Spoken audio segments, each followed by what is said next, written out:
dear. Oh, dear. What we gonna do? What we gonna do? I wanted to actually give her this grandiose introduction, and for some reason it's now not sharing. Don't forget, brothers, this next speaker will be the keynote address as well on the day of the seminar. A powerful sister. She's been on this platform several times, and the response has been always phenomenal, man. It's a sister that's direct and to the point, and you know, it's going to be pure love. Don't worry about the share screen right now, sister, because of time. Let's keep moving. I also need to share her other slides. She might have to do them herself because I can't share at the moment. But so greetings, brothers and sisters. Our next keynote speaker, she hails from the Sheffield area, so South Yorkshire. It's not always London. People can leave London alone. In actual fact, Yinka is from Liverpool. So, you know, myself and brother Andrew we're trying to get some balance going.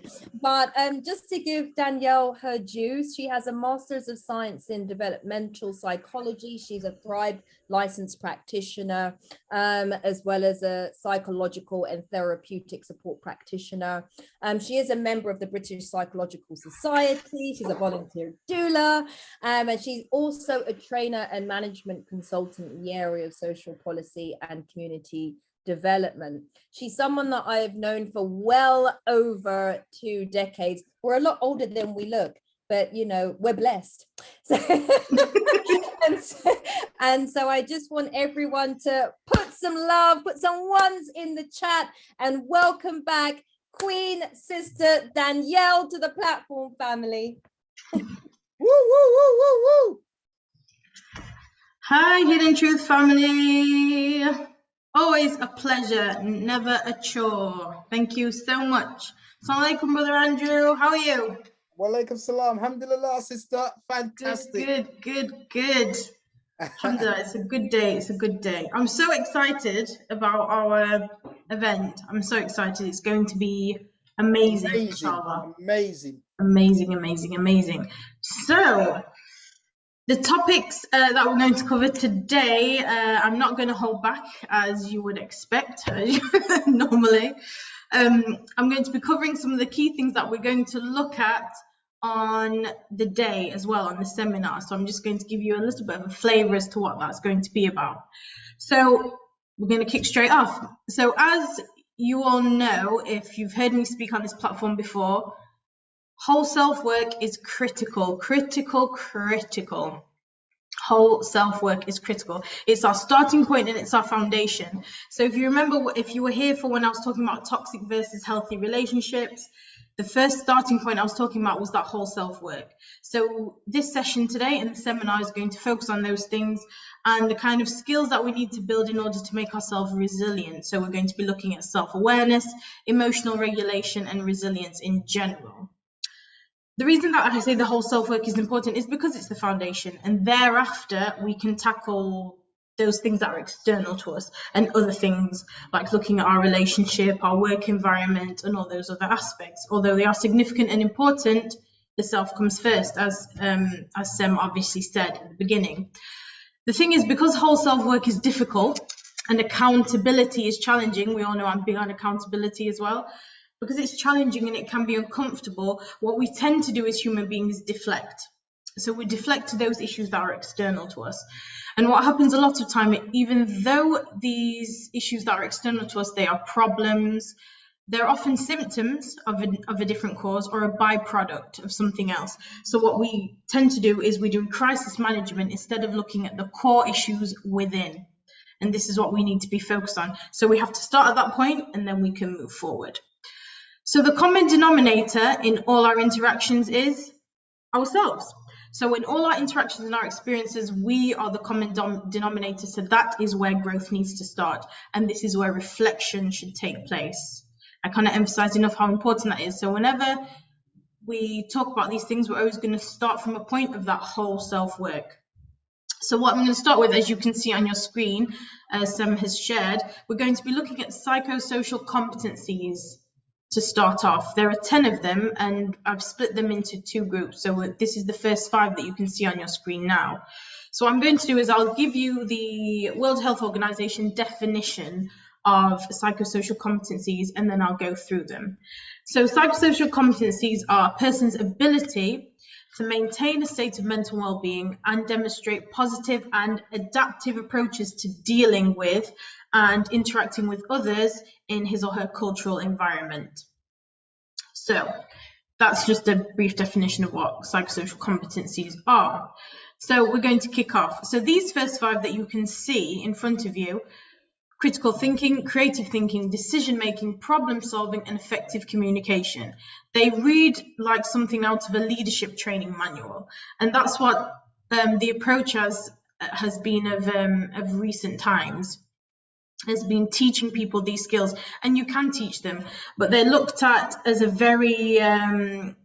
very work-focused type of thing, but these are actual skills that we can use and develop to support ourselves and our own development and to generate more resilience within ourselves.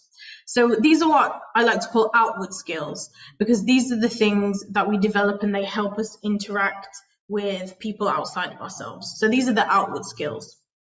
So critical thinking. So this is about our ability to question, analyze, evaluate, and make judgments. And this is about discernment. Going back to when I was speaking about our relationships and what we do to ensure that we are in healthy relationships is to have some discernment. And how do we do this? We take a step back and we think about and don't immediately react to things. So we take time to evaluate things and to process them. It's important to be aware of what doesn't serve us and be mindful of priming. This is why critical thinking is so important, because we can be easily manipulated, especially if we're being given instruction. So, you know, when you have to pay attention, and this is kind of what we're taught in school. We're taught to, by our teachers, we're taught to sit down, pay attention, take what the teacher is telling you as gospel and act according to it. I was that annoying child in school that had my second education at home from my parents and didn't know my place as the little black girl in school. So I was the irritation who was always asking questions and saying, actually, where's your evidence for that? Can you show me this? Can you show me that? That's how we need to be. This is our critical thinking, because otherwise people can prime us and manipulate us into thinking what they want and agreeing with them. So this is why this is a crucial skill. So this is about our discernment, and this is something that we need to have our children do as well, developing our children. But first, before we can do that, we have to have it within ourselves. So again, we're talking at a place of self, first and foremost. So creative thinking. So imagine if you are in an interview, or even if you're in your workplace and you're asked to provide a creative solution. Yeah, we just started small so that we are on one slide only. I'm going through these and then we will move on. Don't worry, I'm giving you the definitions. And you'll get greater handouts on the seminar as well, just encouraging you to attend. So imagine you're in an interview or you're in a workplace and you've been asked to give a creative, innovative solution to a problem. What's your immediate reaction? Think about that. How would you react to that situation? If we believe that we are not innately creative, this can cause stress, it can cause anxiety. We can have these, these negative automatic thoughts that come into our minds, especially if our time is limited, especially if we're given it a limited time. So it's important to assess our natural reaction and say, why are we thinking like this? Do we compare ourselves to others in terms of our ability, and why? We need to break this down and break this cycle of negativity and look at having resilient learning, which basically means we take a step back from the situation. Instead of getting into those negative automatic thoughts, we have to stop. And that could be something physical that we do. We literally say to ourselves, stop, or we make a noise or take a deep breath, something that just breaks that cycle, interrupts it. We have a look at our options and then we do something different. And if you're not sure what doing something different means, sometimes this can be something as simple as, how would a child approach this? Look at it through the eyes of a child. Look at it through your eyes when you first started in that workplace or in that situation. So the workplace is just an example that I'm giving you. So look at something through another lens, and that kind of comes into reframing as well. So decision making. So decision making causes some anxiety for people as well, because overthinking causes stress, especially when we have too much choice. And in today's society, we're bombarded with choice, and it can be very overwhelming. Again, causes stress, and anxiety increases that cortisol. When we have a simple decision to make, sometimes what we need to do is strip it right back, because we can really limit the amount of time that we spend over analyzing and overthinking those small decisions. So if we only had this one option, how would we feel about it? Does this one option have a detrimental impact? If the answer is no, go with it. Keep it simple for yourself. Also, with decision making, ruminating on a decision that we've made. I've mentioned this before, and I think this was in my first time that I was on Hidden Truth panel. I mentioned that rumination increases cortisol, the stress hormone.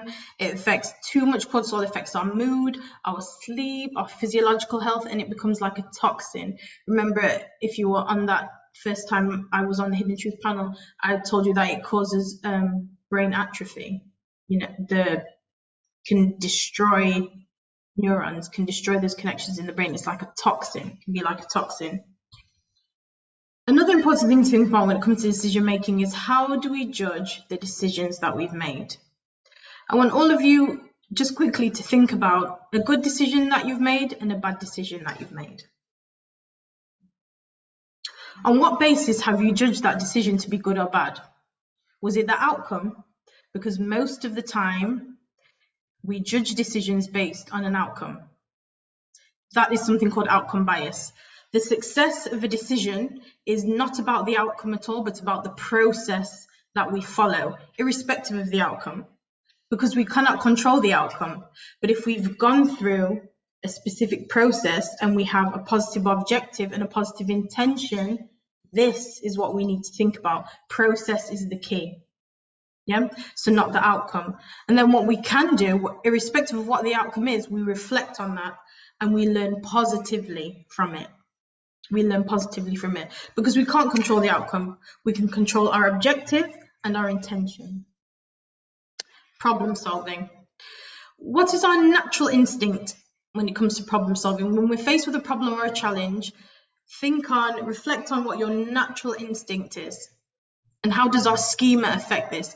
If you remember, I mentioned our schema last time is our cognitive framework, how we, due to our experiences, how we see things, how we take in information, how we translate information, and how we project that onto our everyday life, whether that be decisions for ourselves, our relationships. Are we apathetic? Do we procrastinate? Are we ambivalent? Why do we feel like this when we're faced with a challenge? What are our biases when it comes to problem solving? And what are our motivations? A really good way to sit back and think of problem solving is to say, okay, do I really need or want this thing? Do I really need or want it? And if you do, if it's something that you really need and you really want, then choose differently. Choose to approach it differently. If it's not something that you really need or want and it's nothing beneficial, then this is a moment of clarity where you can choose, actually, I'm going to pivot and change direction with this thing. So that's just problem solving in a nutshell. Now, effective communication. I love talking about this. This is, again, one of my favorite things. If you remember, I said we need to have communication about our communication. It's about being aware, again, of how our schema affects how we communicate, why we communicate the way we do, and being aware of the impact our communication style can have on other people, especially when you're in relationships. So what does this exchange of information look like? And also, another thing that we need to think about, another aspect of this, is how we choose to communicate. So not just our schema, not just how we automatically communicate, but how we present ourselves. We make choices about this all the time.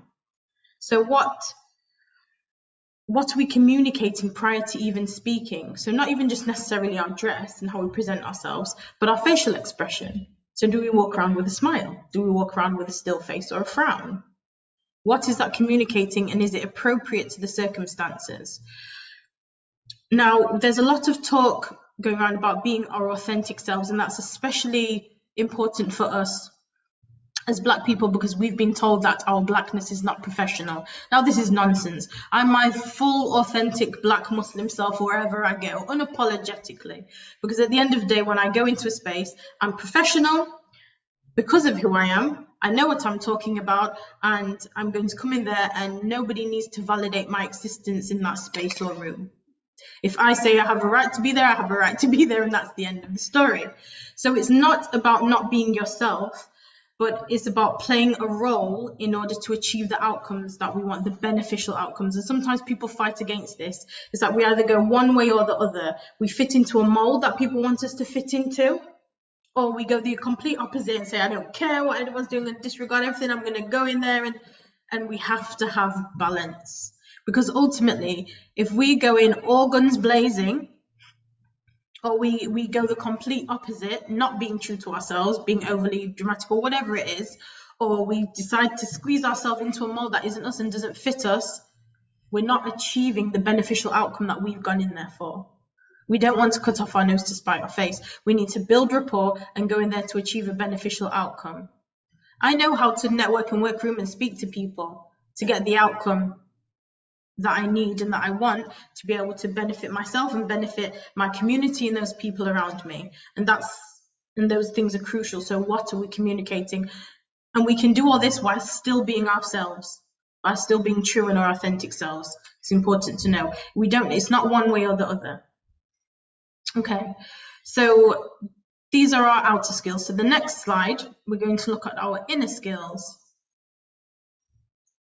Before we go into our inner skills, I'm going to somewhat rudely interrupt before we go into our inner skills, because this is a good point for us to actually break very momentarily to please, Danielle, introduce someone who everybody that attended the suicide prevention training will know of, and he's going to be one of our key facilitators at the event, and we've been able to get him online. And so I would love everyone to let me see if he's here. If we can actually welcome and introduce our dear friend and fellow trainer, Mr. Yinka Yusufu. Drop some ones for Brother Yinka, please. Hello and welcome. You're hearing all the different accents. So another northerner, yes. Yes, I'm outnumbered. I'm completely outnumbered, and I have a very southern accent. Yinka, it's so wonderful to see you again. Thank you so much for being with us. Thank you for inviting me. Brother Mohammed, thank you. And Danielle, it's nice to meet you for the first time as well. You too. So I invited Brother Yinka to come onto the platform just so that he can, in his own words, share with everyone, not just his impressive. Sorry, someone is saying that there's an echo and you can't hear me. I apologize. Hopefully everybody else. I can hear you clearly. I can hear you clearly. So carry on. Okay. Great. So the reason why we wanted Brother Yinka to come on just for a couple of moments is so that in his own words, he can share with you, not just about his impressive resume, but more importantly, why the subject of mental health is so important to him and why he has agreed to partner with us on this mission and will be one of our facilitators at the seminar on the 25th of June. So over to you, Brother Yinka. Thank you, Samira. Mental health.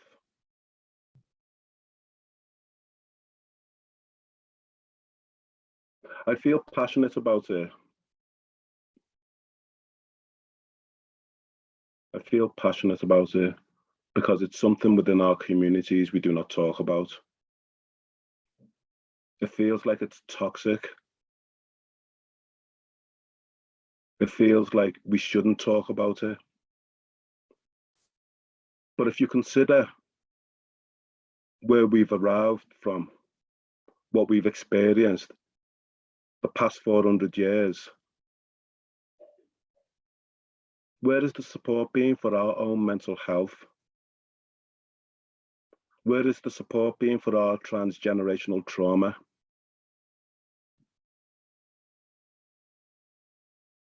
We've been told to keep quiet, don't talk about how we feel, suffer in silence. And as we suffer in silence, our brothers, our sisters, our fathers, our mothers, our aunties and uncles, our friends suffer. And for some instances, they die also, because we don't talk about our mental health.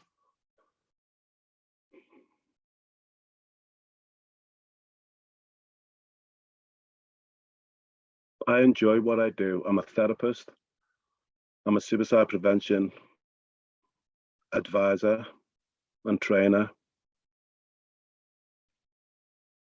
And I believe that there is a lot that's lacking within our communities that we need to address. And if not now, then when? Who are we to pass the baton to if we're told not to talk about how we're feeling, how we're struggling, how we're suffering? That's why the work that I do and the collaborations that I have with Danielle, Samira, etc., is important to me.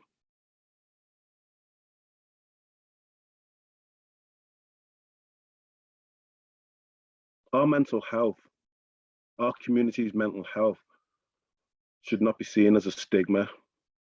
It should be seen as an opportunity to talk openly and honestly, without any stoicism, to say, help, I'm struggling, can you help me? But if we don't have people within the field representing us, if we don't have people in the field like us supporting us, then we are only going to encounter poor support. That's why people need to step up. That's why people need to be honest and open and have those meaningful conversations about what it means to be struggling with our mental health.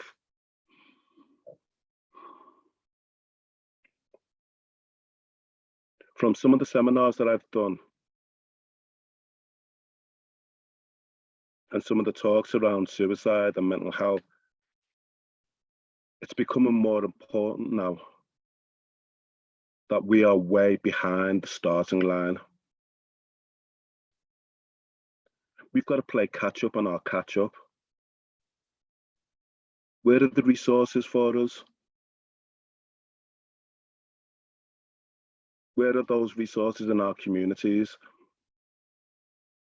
You know, as a Black man, as a younger Black man, I was told to just keep quiet. Some people used to call me Yinka the Thinker because I'd always want to talk to people, how they were doing, what was going on in their lives, what were they grappling with, what were they struggling with. Nobody taught me that. It was just that authentic side of me that I wanted to inquire, investigate, and if possible, support. Because if we can't do it for our communities as adults now, what legacy is going to be left for our children and their children? It's incumbent on us that we are honest, that we are open, that we are brave to do what needs to be done to move us forward, to get to the starting line. We can't do this alone. We may have to collaborate, and that's okay. But then it needs to be culturally competent, the support that's made available to our communities.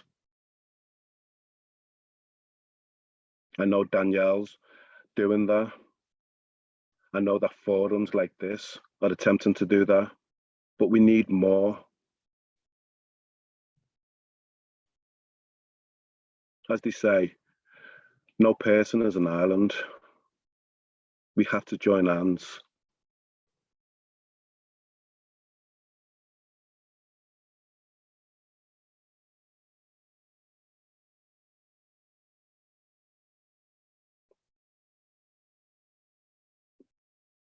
I'll leave this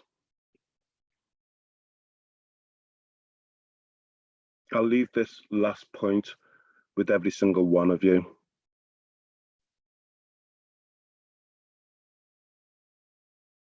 This is regardless of faith. The most important person in your life is you. And I'm going to ask you, are you the best version of you? And if not, why not? Thank you all for giving me this platform.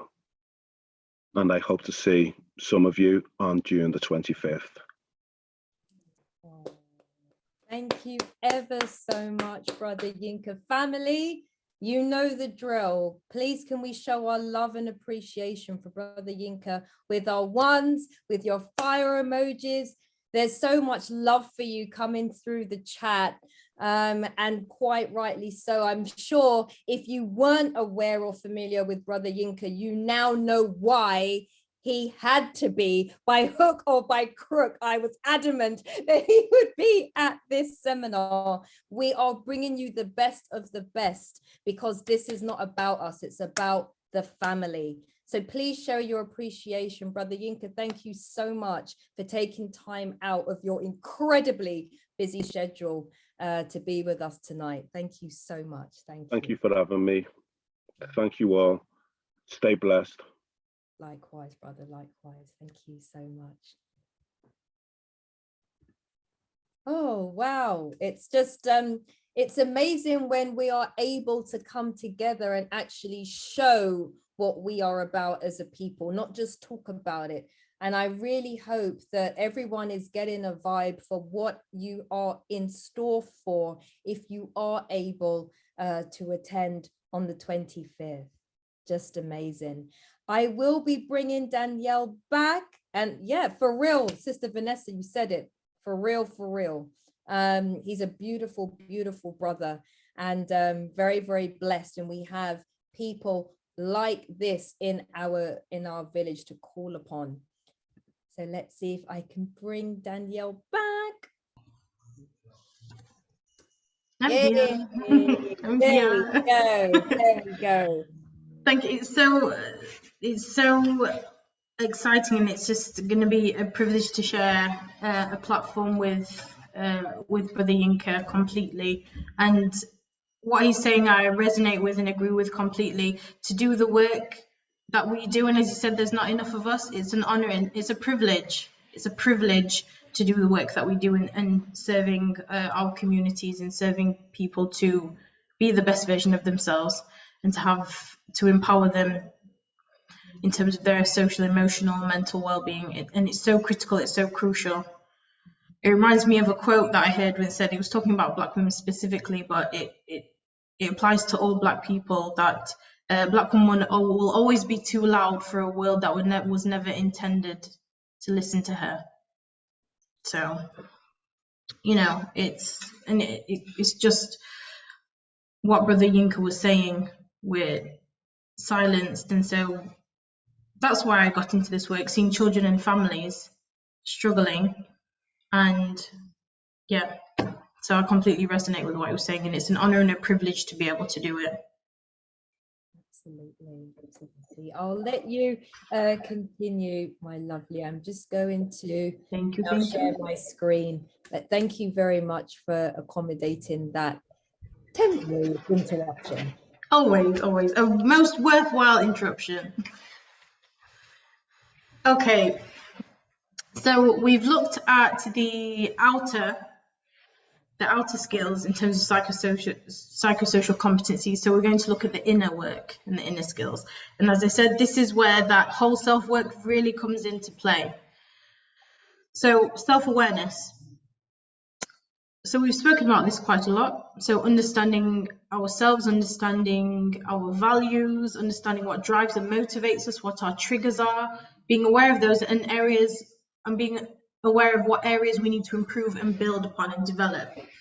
So this is about understanding our values and motivations and how we can grow and change. And this can be very uncomfortable. So remember when I keep saying that we need to get comfortable with our discomfort, because this is challenging, it's challenging work. But this is also about establishing goals and finding direction as well. So can we identify our own skills, passions, and our attributes?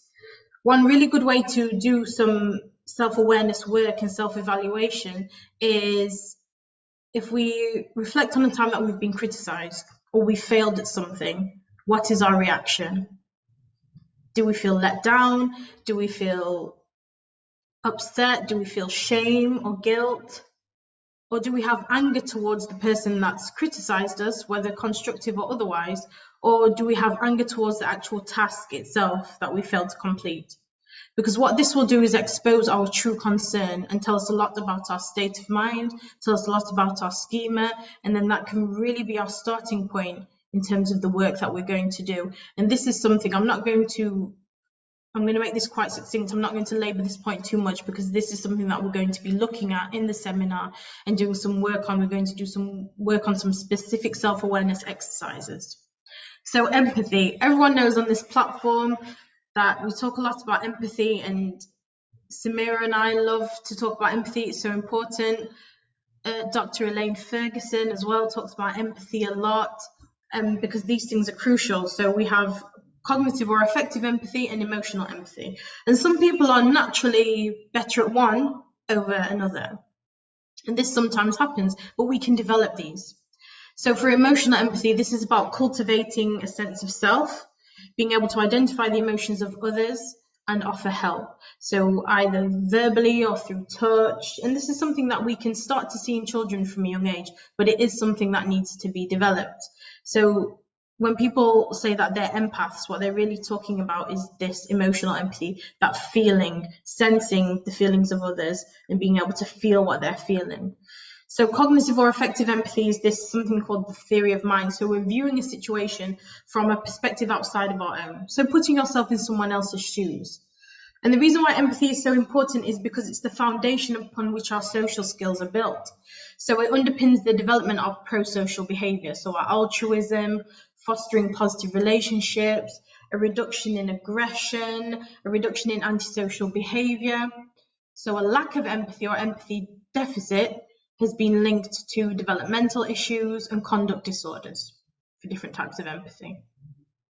Interpersonal relationships. So again, we spoke a lot about this in the last session, and just echoing what Samira said in her presentation is that we're not meant to be by ourselves, and we're designed to be in relationship, in positive, healthy relationship. We're designed to be in that because that helps our development. Literally, from the time we're in utero, it's that interaction, and when we, as we develop and grow through our childhood, through adolescence into adulthood, it's these things that light up those neurons that cause that healthy, positive brain development, which affects us physiologically, affects us emotionally, spiritually, all of these kinds of things. So we're meant to be in healthy relationship. So when we want to define and think about what type of relationships we want to be in and what we want to project ourselves, it's really useful to think about those people in our lives that have a positive effect on us, that have a positive impact on us, and the people that we value. What traits do they have? What traits do they have, and what would we like to attract to ourselves? And these traits that we admire, can we implement them? Can we implement these things ourselves, and are we looking for them? And another thing is looking at what's happening when we're attracting something negative, when we're attracting negativity and drawing that into ourselves. What's happening there? Are we seeking out these traits, or are we projecting and transferring our own schema, things that we've been through, things that we're holding on to, or we're projecting those out, and therefore that's being we're drawing that back, we're attracting that back towards us. So coping with stress. Again, this is something we're going to look at in detail in the seminar, but coping with stress, really, it's a 3-step approach. So the first step is arming ourselves for when stressful situations are going to come up. So this is about understanding what our triggers are. Physiologically, where do we feel the stress and where do we feel things in our body, and beginning to understand that. What are our triggers and what are our behavioral reactions? This will help us recognize it before it happens. And this is the work we need to do before we're in a stressful situation, so that we're armed to deal with them, and so that we can take appropriate action. So appropriate action could mean avoiding. Avoiding sometimes can be very dangerous, but sometimes it can be healthy if it's a negative situation. Dealing with it head on, or changing our approach. And different things will be healthy and appropriate in different situations. It just depends on the situation. So one thing we'll look at is how we identify those situations and how we identify what's appropriate at the time. The second thing is in the moment. So how do we arm ourselves before? How do we deal with stressful situations in the moment? These are all different skills. One of the things that I mentioned before is having something that snaps us out of that cycle. So then we can begin to look at something, take a step back from the situation and view it differently. The third step is building our lives, constructing our lives to minimize stress. And what I mean by that is not building our lives so that we're wrapped in cotton wool and we avoid things completely. That's not what I'm talking about. Stress is inevitable, challenges are inevitable, and those are in fact good for us because they help us grow. As much as we don't like them and they're challenging, these challenges and this discomfort are what allow us to grow and flourish and thrive. So it's really important. But what we mean by building a life to minimize stress is so we minimize the impact that too much cortisol, the negative impact that too much cortisol production has on us. That's what we're really talking about. And this is all to do with boundaries. What boundaries do we create for ourselves? Do we live by them? Are we allowing people to always encroach on our boundaries? And do we give ourselves permission? Do we give ourselves permission to have boundaries? Do we give ourselves permission to say no? You know, sometimes that's one of the most difficult things. Again, this is something we'll explore further in the seminar. Now, coping with emotion. So this is a lot to do with emotional regulation, and this is a learned skill. We won't always have it. Sometimes when our warning system and our stress response system is going off and we're really stuck in that point of emotion, we're cut off from our thinking brain. We're cut off from it sometimes when we're really in the depth of that emotion. So what we need is really to arm ourselves with those skills outside of emotional moments. And again, like with coping with stress, have skills that we can call on when we're in the moment. And sometimes when we're in the moment, that can be things such as deep breathing. Yeah. What we need to think about is, do we act based on emotion, and do we allow it to govern our reactions? Again, if you remember the last time I was talking about being in relationship, I was saying, do we respond or do we react? So sometimes when we're in a state of heavy emotion, we react instead of responding. Does a single incident, however small, impact our entire day? This is a really good indication in terms of if we have good, strong, healthy emotional regulation. So, for example, if you get cut off in traffic and you have an experience of road rage, does that tilt the rest of your day towards anger for the entire day? Is your entire day ruined thereafter? These are the things that we need to reflect on and say, okay, we need to build up our emotional regulation. As I said, we can't practice certain things in times of high stress sometimes because we're cut off from our thinking brain. So it's good to have an emergency kit. So, for example, you might have, if you're not able to access your breathing techniques, that's too difficult, maybe you have something really soft, you have a scent or a smell that can help you calm and regulate yourself. And again, having that emergency kit and working on skills, understanding where we feel things in our body outside of a stressful situation can really help us to improve our overall emotional regulation. All of these things that we've spoken about in terms of psychosocial competencies, all of these things make us more resilient. So resilience is not just about facing crisis in the moment, it's about creating some kind of robustness and reducing cortisol. What we're trying to do by building up our resilience outside of stressful situations, because if we think of it just as crisis management, if all we train ourselves for is crisis management, that's all we'll be doing. We'll just be going through life putting out fires, and we'll never progress. And that's not the purpose of resilience. The purpose is one of the purposes is to reduce that cortisol. If we can temper the effect of cortisol, if we can minimize its production, then we can return to a state of calm and equilibrium more quickly. So we can rapidly return to that state of calm and equilibrium. Because if cortisol production is too much, too high, we're in that, the adrenaline is pumping, we're in this fight, flight, or freeze mode when we don't need it. And sometimes it's dangerous because that can become our default setting. And again, we've spoken about the toxic effects of cortisol. A little bit is really good, you know, it gives us the motivation that we need to get things done. It can regulate a lot of things in us physiologically, but too much is not where we want to be.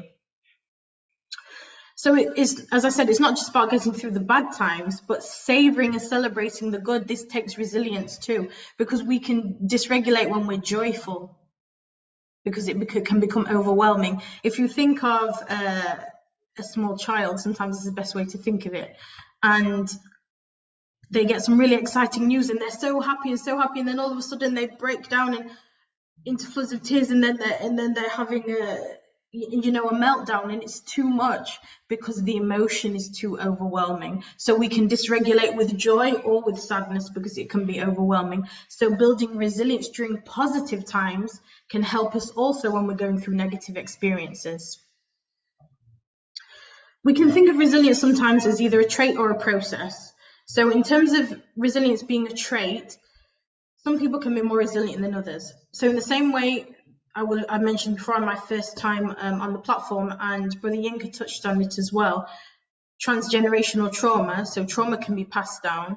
But what we also know is that resilience can be passed down too. Resilience can be passed down. So some people might naturally be more resilient than others on an epigenetic level, and that's something we'll touch on slightly as well.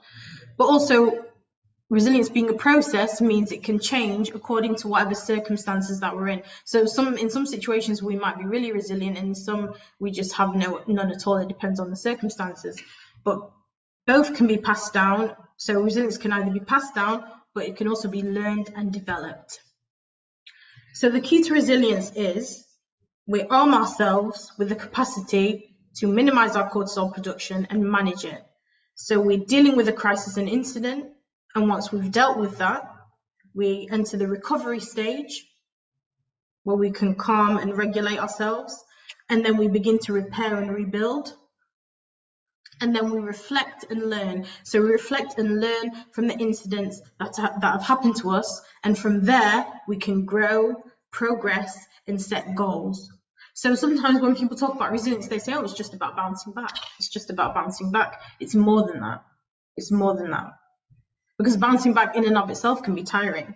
So it's about, so if something negative has happened, we allow ourselves to feel it, to process it, to make sense of it, and then we get back, onto doing what we need to do. It's not just that. It's also about learning and then progressing and advancing after we've been through a challenge. Because the aim is to continue flourishing and growing as well. So some of you may remember from the last time I was here, I mentioned Maslow's hierarchy of need. So I'm not sure if you still got on the slide that I sent you. Yes, that's it, Maslow's hierarchy of need. So this is Maslow's hierarchy of need. Some people have, there's been some criticism about this hierarchy, but that doesn't matter, that's irrelevant right now. What it's basically used for, initially it was used to describe all the things that people need to be successful, and you'll see that self-actualization is at the top. But as I said last time, resilient people invert this triangle, flip it. So your self-actualization comes first, and this is why we talk about doing the whole self work. doing the whole self-work. And then we have the self-esteem and confidence. And then we're able to create healthy relationships. And then we're able to secure the things that we need physiologically. So this is the way it works. The most resilient people invert this triangle.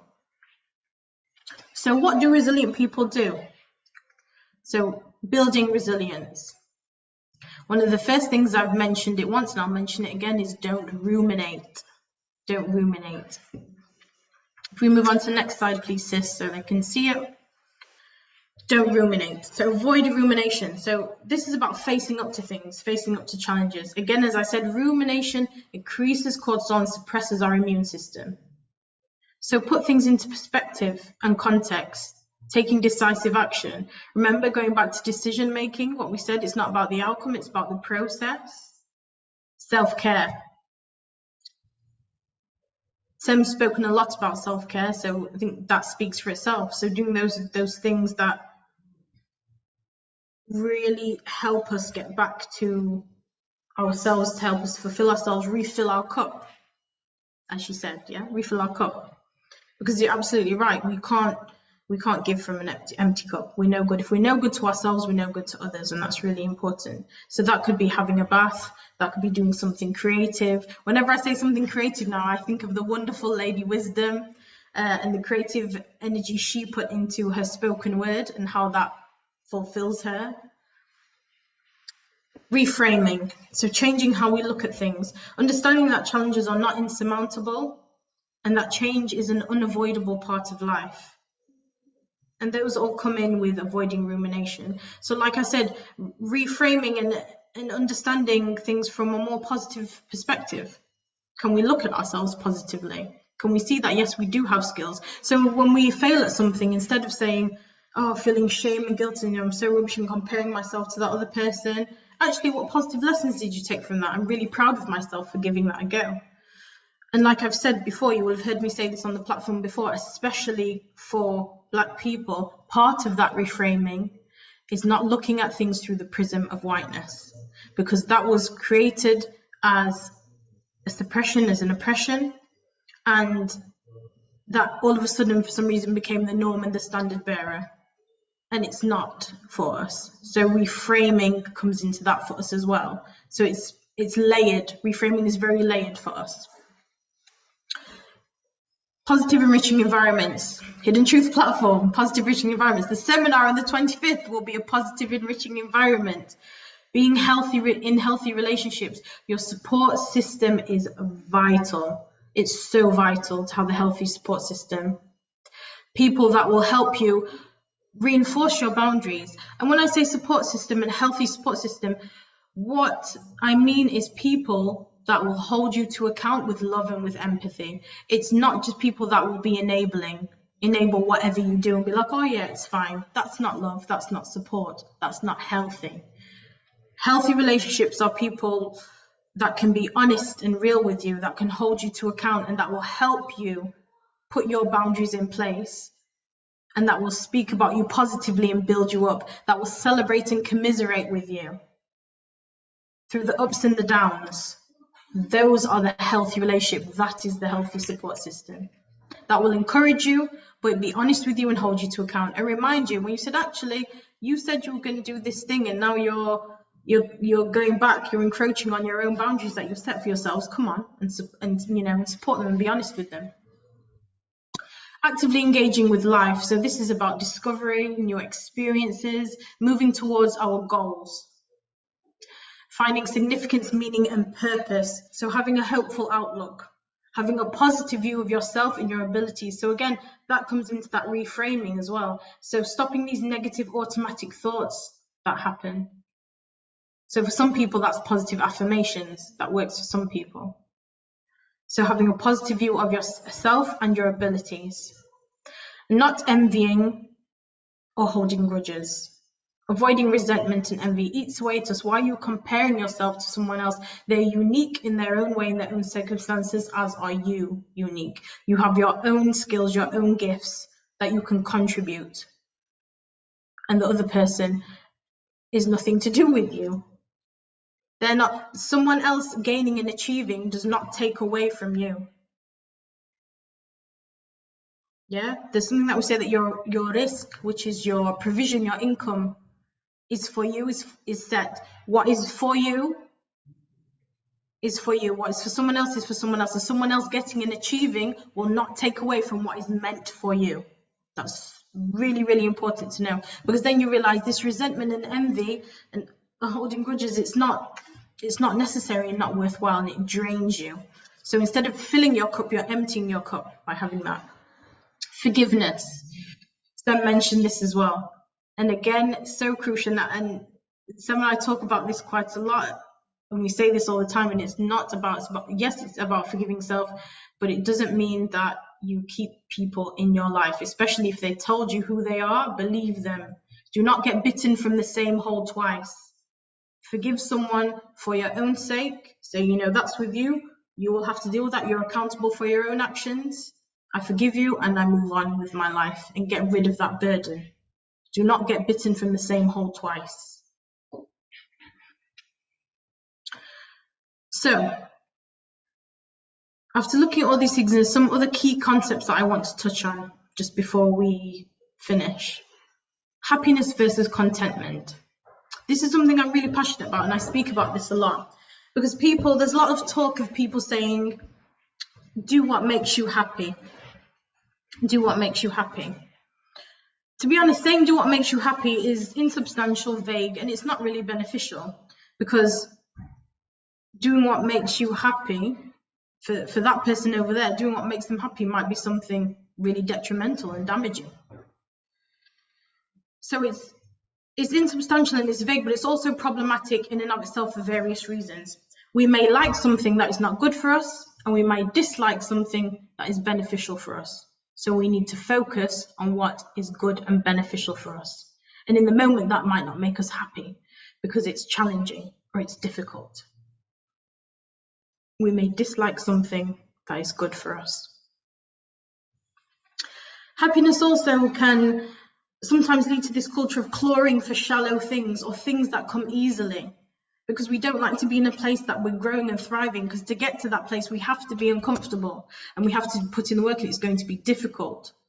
So we have this culture of quick wins and instant gratification, which is being fed to us and also fed to our children through social media, through Instagram, TikTok, all these kinds of things, reality television, whatever it is. So we're having this culture of quick wins, instant gratification, and it can also lead to an increased risk of substance misuse, depression, suicide, and other dangerous behaviors, because we're looking for this quick wins, this instant gratification.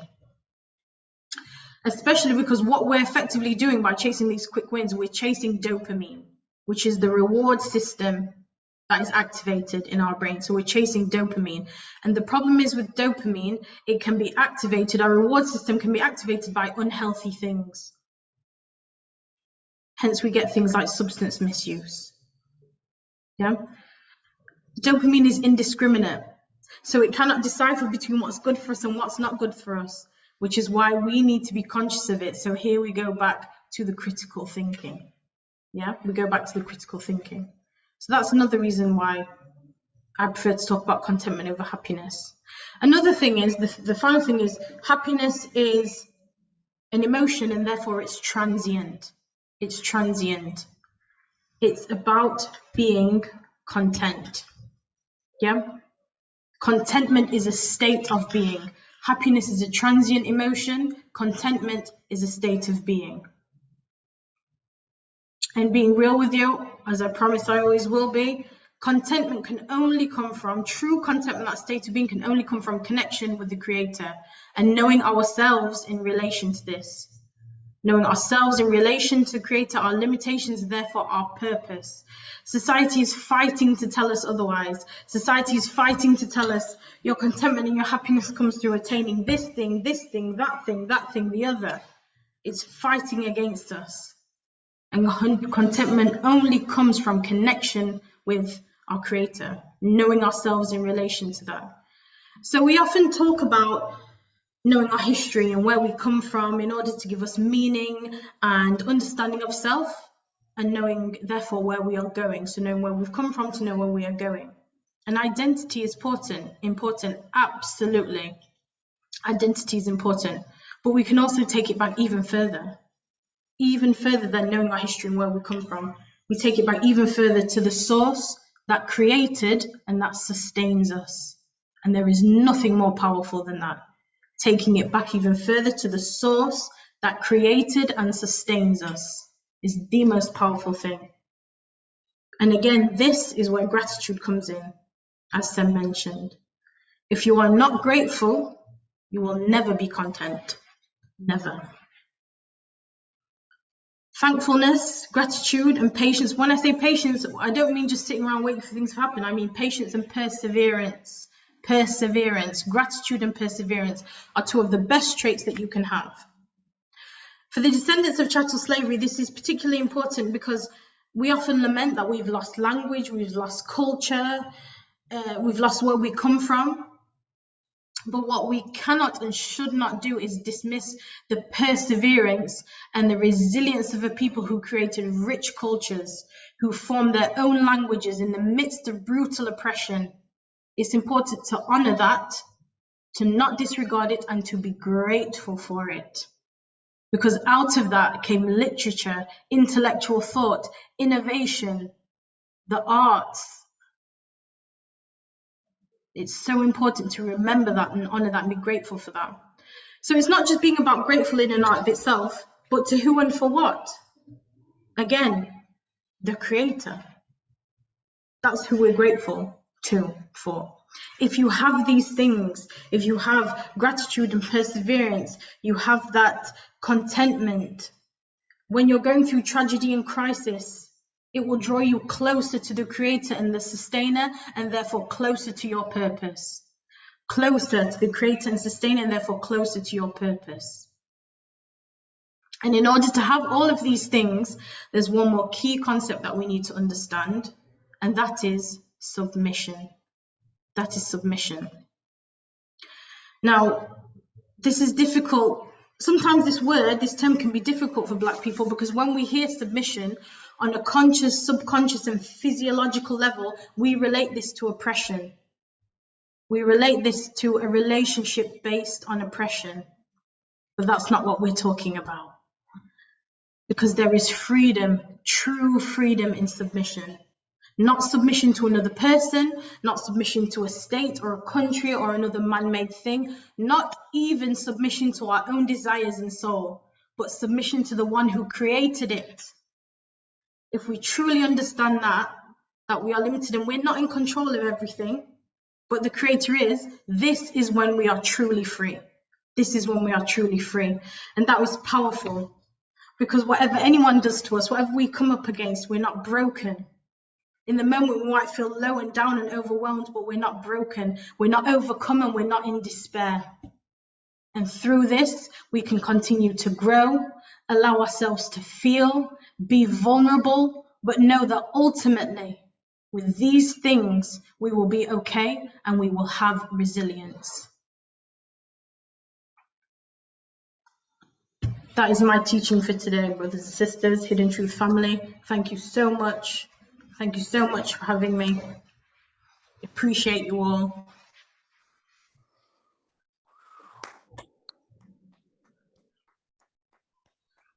Clarity, clarity, and more clarity.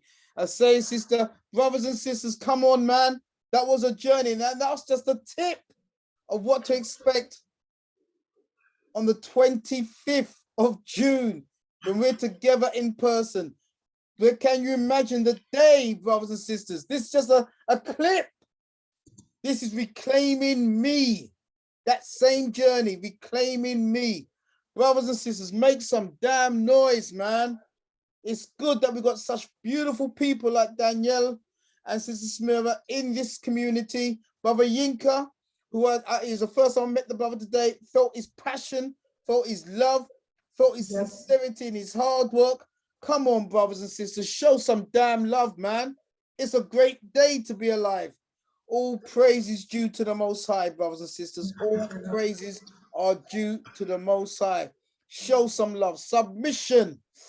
Sister went there, man. That humility, that humbleness. Sister Samira, pure love. Sister Danielle, pure love, always and every single day. Sister Ma'at, are you there still? Sister Ma'at, I don't know if sister's still there from Washington, D.C., but it's our first time having the sister on the platform.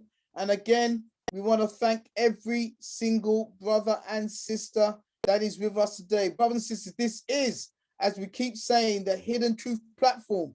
And we don't shy away. We don't shy away. I must apologize to everyone if, you know, we left you in tears earlier on, because the Hidden Truth is here to give you light, love, and energy. But sometimes we do have to touch on things that may sometimes just give us that understanding that, wow, you know, it's a painful journey sometimes. And so, brothers and sisters, we want to give our thanks to the family of Brother Tion, our beautiful sister, Sister Jazz. Let's not forget the mother and the whole family. As I said, this platform is not here to make you cry, but sometimes we do have to feel the pain of the journey that many of our brothers and sisters are going through. Brothers and sisters, you know it's love. It's love all the time. A big shout out to Colin James of Gangs Unite. We will be looking to bring this brother back onto the platform for the great works that he is doing. We thank you for that. Sister Shaneri, pure love sister. We call her the Griot Shaneri. We thank the sister for a beautiful story and the way she introduced herself and her works. And let's not forget that she's having a phenomenal event from Monday the 25th to Friday the 29th of July, a 5-day retreat, brothers and sisters, a 5-day retreat. And so therefore, she's giving us the details for that. Once again, Sister Danielle, we thank you, sister, for your clarity. Brothers and sisters, it's time to get on board. Brothers and sisters, as you know, we got our resident DJ, Sister Samira, who again blew up the platform. The two of them are absolutely the dynamic duo. And don't forget, Reclaiming Me. Let's get your tickets tonight, brothers and sisters. Let's get your tickets tonight, because this platform's all about that journey, man. We want to build, we want to move together as one. And tonight is that night. Let's not forget next week's show. Woo! We're going tonight. We was in Sheffield, we were in Liverpool, and we were in London. But next week, brothers and sisters, we are going cosmic. We're going to Washington, D.C. And it's a subject matter that's going to be so powerful. I've heard this teacher teach. I've heard our high priestess, my art teacher, and believe me, brothers and sisters, she leaves you on the edge of your seat. And we're going to have her king, Neb Tahaka, with us as well. We're going to be dealing with the divine cosmic inner course. Check it out, brothers and sisters. We're going to go into the divine cosmic feminine and masculine energy within us, and to look at the African sexuality power that lies within us. It's awesome. It is going to be powerful. So brothers and sisters, next week, let's get the word out there. Cosmic Inner Course, Washington, D.C., the High Priestess, my aunt, and Neb Tahaka. It's going to be a night always to be remembered. Jeez, I am so feeling it, brothers and sisters. And you know what? It's been a beautiful night. I hope that you've enjoyed it, brothers and sisters. Some powerful stuff. Make some noise for Sister Danielle one more time. Make some noise for Sister Samira one more time.